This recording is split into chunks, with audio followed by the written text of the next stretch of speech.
Bismillahirrahmanirrahim. Allah'a çeksiz hamdüler. Peygamberimizge ayeti merhamet, salamlar olsun. Jalalda Soyutiniki Halifler Tarihi namlı kitabındaki dersimizdeki devamında yanında bugün Muaviye hakkı toxtalatmız. Muaviye raziyallahu anhu'niki vafatı ve bu adamniki kaldığı vesiyet hakkında. Muaviye raziyallahu anhu Hicriye'nin 60. yılı Recep ayında ölüp ketken. Bu zat hem şu Cabiye darvasıyla Bab-ı Sagir arsıga defne kılgan. Bu hazırkı şu Demeşk şehrideki kadimki Yunan şehri. Demeşk kalasındaki içindeki bir darvaza. Belki şu Neminat'a yakın kilişi mümkün. Umevi camisindeki etrafındaki bir darvaza buluşu mümkün. Aynı vaxtda şu şehrin fetih kılgan vaxtda Ebu Ubeyd bin Cerrah'la bu şehirde çirgen Müslümanlar. Bu Demeşk şehrindeki kadimi çoğun şehir ilişkilerinden biri. Bu adam hem 77 yıl ömür koygan değildi o. Vallahu alem. O adamdaki huzurda Peygamber sallallahu aleyhi ve sellem'deki çiçeği ve bazı bir tırnakları bakın. Resulullah'ın bazı çeşitli tırnaklardan saklı ağalarını bu adamı uzun huzurda saklı ağan ki. Şondan bu adam ölüp ketken vaxtida muş çeşitli muş tırnakını közüge, ağzıga koyup koyuşunu vesiyet kılgan. Ve mundaq degen, aşta qıp bolup, men bilen hem de Erhamur Rahimin Allah'ın arsını koyup biranglar. Peygamber sallallahu aleyhi ve sellem'deki çeşitleri, tırnakları nayet mübarek çeşitler. Hem de nubuvvet vücudu var bir ceset bu. Allah'ın iltifat merhametiga her daim erişip durduğun. Yani birisiga Muaviye radiyallahu anhu bir yerde nayeti dünyalık işinden nayeti akıllık zeki bulmasın ahiret işlerine nayeti zeki akıllık bilen muamele kılıvatı da bir yerde Allah hayırlık yaxşılık etkilsin Allah razı olsun. Tüvendik bölümde Muaviye radiyallahu anhu'nunki bir kısım nayeti haberleri aynı vaxtdaki ötmüşteki hikayeler hakkında toxtulup bir bayan vermekçi buladı da soyuttu. İbn Ebi Şeybe Musannib namlı kitabıdır. Said ibn Cumhan degen ravide rivayet kılıp bundaqdaydı. Sefine degen kişiye men şundaq dedim deydi. Şimdi Said ibn Cumhan degen kişi şu hadis ravi rivayet kıldığan bir zat. Bu kişi hem de Sefine degen kişiden rivayet. Bu Sefine kim o degen vaqtda Peygamberimizdeki hizmetçisi. Peygamber sallallahu aleyhi ve sellem'in her daim Resulullah'ın kıştan huzurundan yanmaydıgan bir kişi. Bu kişinin asli ismi Qays. Nimişki bunu Sefine deb atgan. Sefine degan kimi degan gap. Bir kız Peygamberimiz bilan 5-7-8 bir necha adam bilan talaqsarız chiqib, qolganning hammasiga o'zing kiyim-kechak, yo o'zingki jabduqlar ig'i kelib, bir raxtimizini siliblar, hammasini silib, hammalarniki yuk taqsim o'sha adam ko'tarib mangan. Şuna Peygamberimiz "Oy kime?" deb shundaq deb qo'ygan. Shuningla bu kimi degan nom bilan mashhur bo'lib ketgan bu kishi. Ani mush kishidan so'radim da, mush kishiga dedim da adamda. Bani Umayya, Umayyi jamoati xilofat mushulning bizning jamoatda bo'ladi degan gapni qilyotdi. Bular rasmi bo'lsa, bu Zarqaning bolalari yolg'on aytibdi dedi. Banu Zarqa degan ham Zarqaning bolalari degani Şu Mervan ibn Hakem'ninki onisi bo'ldi, cho'nisi bo'ldi hamda bular. Zarqa degan bir ayolniki bolalar bo'ladi. Shunga cho'nisining nomi bilan atatdi-da Bani Umayyaning bolalarini. Balki ular shu ig'ir yoki podsholar bular, podsholarmi, ajoyib podsholar. Tunji podshosi bularniki Muaviya deb shunday degan. Demak Muaviya roziyallohu anhu xaliflar ichidagi eng tunji padişahlık tüzümünü oturup koyan zat boğaçka, şunu tunci padişah Muaviye de batagan.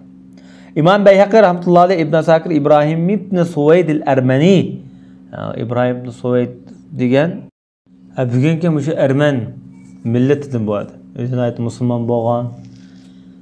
İmam Ahmed rahmetullahi aleyh'in hadis rivayet kılgan mı da? Özü Libnallık, Beyrutluq, Demişkil'den şu arlıkta Şam diyarda yaşayan bir hadis alimlerinden biri, ravilerinden biri. Bu kişi dedim de Ahmed ibn Hanbel dedim. Ustaz oladı değil mi? Halifler kim desem Ebu Bekir, Ömer, Osman, Ali. Halifler mucu dedi. Dedim ben yani kayıtta. Muaviye çoğu desem Ali zamanında Ali'den ait layık bir hilafetki layık adam yok dedi.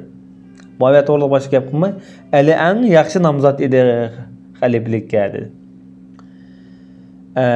Selefi degan olim To'yuriyat nomli kitobida Abdullah ibn Ahmad ibn Hanbal, bu Imom Ahmadning o'g'li o'ldi. Men dadamdan Ali va Muaviye haqida savol so'radim dedi bu ishga to'g'riliq. Deb dadam javob berib dediki, bilib qo'ygin balam. Alining dushmani nihoyatda ko'p edi.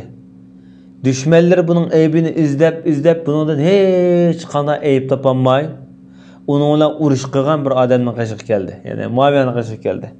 O Muaviyani bular o'zligidan shu bir xil ma'lum bir helmikir plan bilan uchirib, buni danglab, ishta qilib etgan.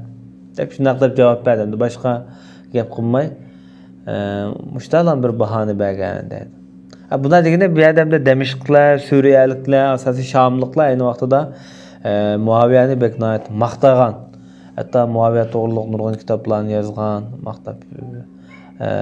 Ondan başqa bunu nayetlik Muaviyaniki mush mansabga eng loyiq ekanligini söylep buni nayetlik ajoyib olam shumul qurbonliqlarni bergan. Lekin Ali radhiyallohu anhu unda emas. Ali radhiyallohu anhu qarshi chiqqan, dushmanlari ko'p bo'lgan, o'zini aytib yaxshi odam bo'lsa-mu, lekin dushmanlari ko'p zo'r bo'lib ketgan. Tuvandagi mazmunda Hazrat Muaviye radhiyallohu anhu bilan Jariyat ibn Qudama degan kishining orasidagi bo'lgan bir mashhur suhbatni bayon qilib o'tibdi. Ibn Sakir rahmatullohi alayhi Abdulmalik ibn Umayyad rivoyat qilib, Jariyat ibn Qudama Sa'di degan kishi Muaviyaning huzuriga keldi. Bu odam Ali radhiyallohu anhuning qo'shindagi nihoyat donglik qo'mondan kishilarniki biri. Muaviya so'rabdi, "Sen kim o?" desa, "Men Jariyat ibn Qudama" desa. Muaviya debdi, "Voy sen nima bo'lishni orzu qilasan? Sen faqat bir asal arzusan" debsa, tushuganda gapni qildi-da. Degandan Jariya mundaq debdi. "Unda dema, unda qilma. Sen meni shundaq bir narsaga o'xshatdingki, odamni chaqsa, nayt va qattiq chaqadigan, echishtirdigan, ammo sho'lga nayt tatliq bir narsaga o'xshatding." Ya'ni bu odam Jariya nayt gapdan bir odam ekan-da uning ustiga. Azburay xudo Muaviya degan gapmi boshqa bir narsa emas, u qavoydigan bir qanjiq ishit va Umayya degan gapmi bir Didaqul deganniki bir kichigilitmi, bir aklatmi ismi deb Muaviyaniki asli ismining ma'nosini, hatto cho'ng dadasiniki Umayya jamiyatiga Umayyaning ma'nosini mu deb Muaviyani bu odam yerda usol qilish bosqichi bo'ladi. Muaviyaning gapiga raddiya berib, yani bu naytliqi ig'ir chaqchaqlar gapdonliqli bo'ladi deb, yani bir-birini tushirishlar. Bunda Fazl ibn Suvayd degan kishidan yana bir ma'lumot bayon qilinibdi. Bu Jariyat ibn Qudama degan kishi Muaviyaning huzuriga kelganda Muaviya uningga mundaq debdi: "Sen Ali ibn Abu Talib bilan birga bizga qarshi harakat qilgan sen-ku. Hatto sen shu çoğdan da o't yaqayotgan sen-ku. Bu Arablarning yezqishloqlarini oyilib, ularning qonlarini to'kkan sen-ku" debdi. Chunki Ali radhiyallohu anhu oldida bir odamni avasa, bir fitna tug'dirayotgan bir kishilarning bir to'planqishi.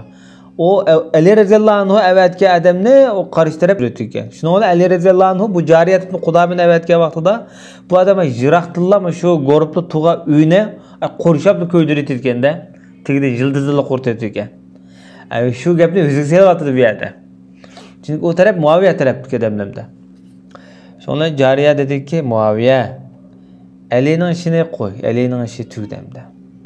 Biz Alini yaxshi ko'rgandan beri biz uni hech qanday bir o'ch ko'rib boqmadik.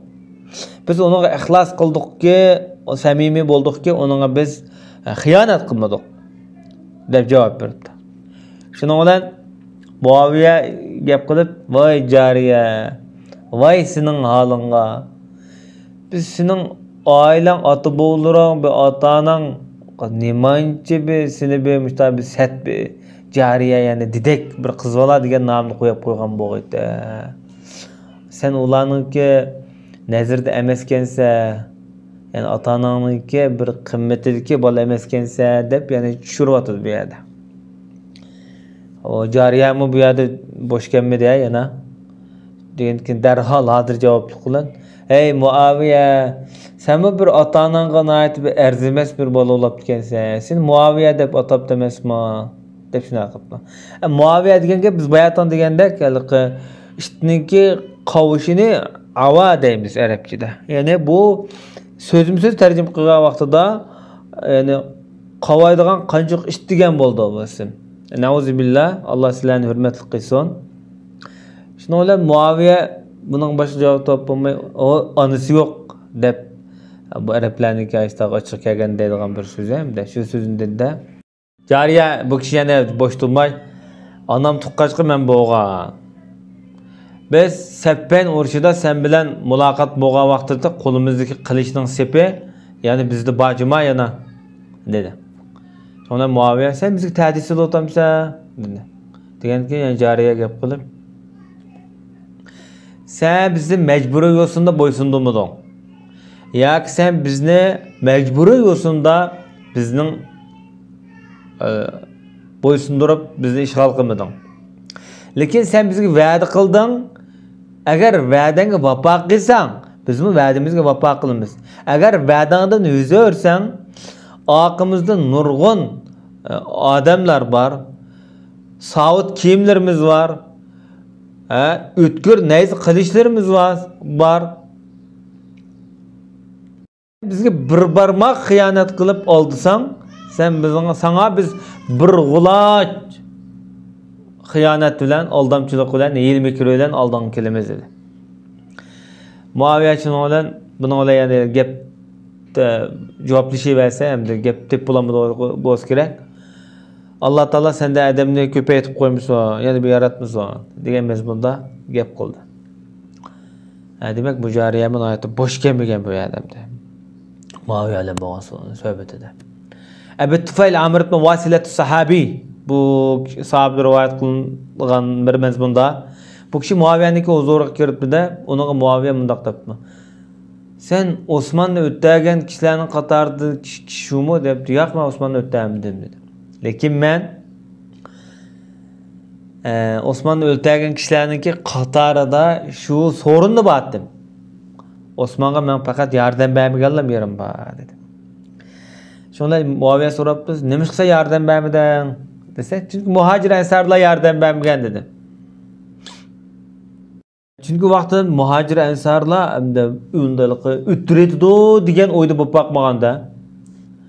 Shunda Muaviye dediki, albatta muhojir ansarlarning yordam berish majburiyati bor deb shunaqa dedi. Degandan adam ham yani bu hozir javob qilgan gap bo'ladi-da. Undaqda sen Şamlıqlar bilan birga sening nurg'un askarlaring va qo'llovchilaring va sen nima yordam bermadingsan deb. Deganki Muaviye jamoat men uning qilni qisosini talab qildim, qisosini talab qilganim shuning yordam berganim emasmi dedi. Abu Tufayl kulib ketib, sen va Osman va shoirninki tubanlik so'ziga o'xshaysizlar dedi. Bu she'rning mazmuni hamda sen hamda hayat vaqtimda sen men xohlaganimni bermagan, ato qilmagan odam o'lgandan keyin sen meni qanday yaxshi ko'rsa degan mazmundagi she'r hamda. Bu kishi bu aytdi Muaviyaning aytdi. Hozir javobli qo'lar yani gapni yanglab, sening maqsading boshqa degan bir uchurni bermoqchi. Sen Osmonning qissasini ko'tarib chiqqaning maqsading boshqa deb. Sallallohu alayhi va Muhammad va ala alihi va sahbihi ajma'in.